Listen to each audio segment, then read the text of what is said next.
First thing, obvious, but anyway, very important. Put your stone on something solid and straight, and something that you can make level. It could be a concrete, like in this case, it can be a floor. It can be 2x4 screwed to the wall, or angle iron. Just anything straight that can hold the weight of the stone and can be leveled off. Just don't do anything like this. No good. At all. Next thing, corners. Most of the walls have corners or returns, how we call them in construction. And that's where you start your wall. It doesn't matter if it's a brick, block, full bed stone or veneer stone like I show you here. First you lay your corners if you have a return. Let's take a look at this further. Every corner has its long side and its short side. What you need to do is alternate them as you go up. Let me show you.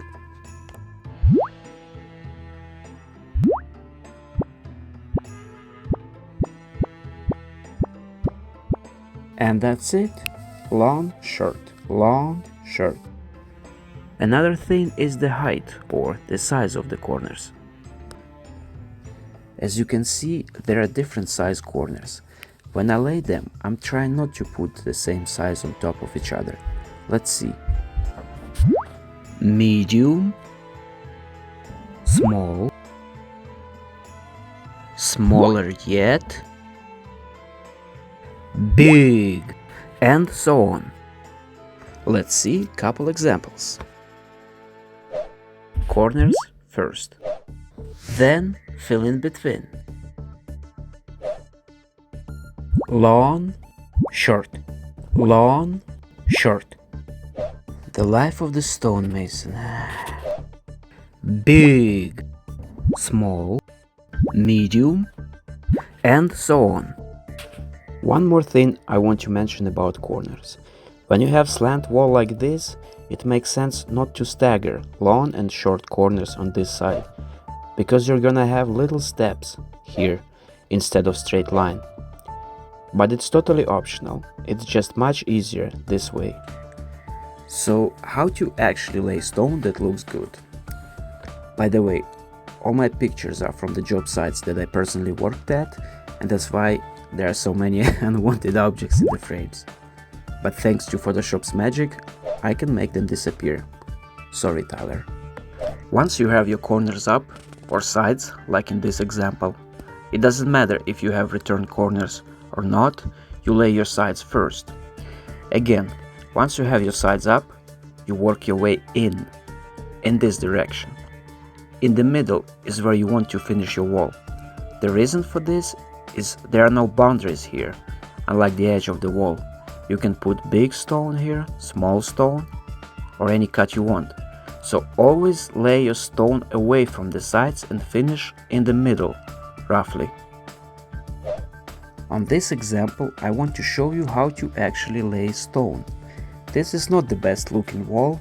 There are a few issues here, and later I will show you what they are. But this is fairly easy stone to lay, because it has been pre-cut to the sizes that work with each other in terms of height. And also, this wall is big enough to explain you the technique. For me, the most important in stonework is the lines. Texture and balance are important too, but it's the lines is what your eyes are following. Because the lines are more contrasty, they lead our eyes around the stone wall. So what are the lines, or the joints, is how we call them. There are two kinds of lines, horizontal, or bed joints, and vertical, or head joints. And the way you break or cut those lines makes your work look good or meh. Okay, horizontal lines. On a long wall like this, and it's a really long wall, I wouldn't make them longer than 5 feet or 1.5 meters long. This line here is too long, as well as this one. But these lines are good. Now, how to cut the horizontal lines the right way? There is one very important rule. Let me zoom in. You are at the point where you laid few same stones and it's time to cut the line. Now you take a bigger stone and you lay it here. And now you need to make sure that this offset is of the same height as this stone plus this joint. In other words, The height of this stone and the height of this stone plus the joint should be the same height as this stone. 1 plus 2 equals 3. If you do it right, you will cut this line and you will have straight, level line above it. This particular stone is designed and made to be this way. 2 smaller stones match a bigger stone's size. Keep that in mind and you won't have any problems with it. But what about this kind of stone? 2 plus 1 rule doesn't work here because it is a random stone. Just remember, don't make any long horizontal lines. Keep joints tight and lay stone that you think fits best. Sometimes you need to try quite a few stones to find the one that looks best. Same applies to this kind of stone. If you're not sure how it looks, take 2 steps back and look at the whole picture. And if the stone you lay doesn't look right, replace it. Take your time and use your best artistic judgment, because this stone is more like a puzzle. Sometimes you need to break or cut a piece of stone off to make it fit. You can always break stone in half or smash it into smaller pieces. And don't forget about colors. If you have 2 or more colors, try to distribute them proportionally over your work. Okay, back to this wall. Another thing I need to tell you about is vertical joints or head joints. There's only one rule here. You always cut vertical lines, no exceptions. But how to do it right? The general rule is this offset should be no less than 4 inches or 10 centimeters or 100 millimeters. This depends on your location on this planet. Do it this way and it's going to look awesome. You can see here what happens if this offset is too small.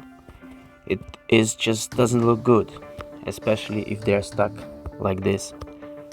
Looks more like a crack in the wall than a proper stone masonry. So watch for this. Human eye catches this instantly. You might not know what it is, but something feels wrong about it. All the walls I showed you in this video, I laid stone on existing walls with thin set mortar. It's more like a glue. It works with any kind of surface. It could be a concrete like this, could be drywall like this, or plywood. To prevent stones from sliding and to keep my joints consistent, I use little cut pieces of plywood. They are easy to make and easy to remove. To cut stone, I use masonry saw. To grout the joints, I use regular masonry cement, mixed, very wet, and I fill it with grout bag.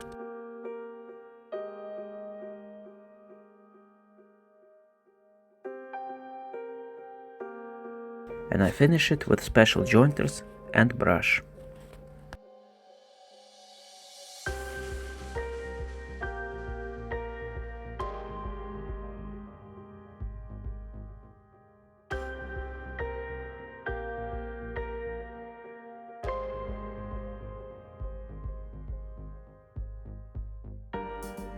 And that's all what I wanted to show you. If you have any questions, I will answer them in the comment section. Thank you for watching and have fun with your own stone projects.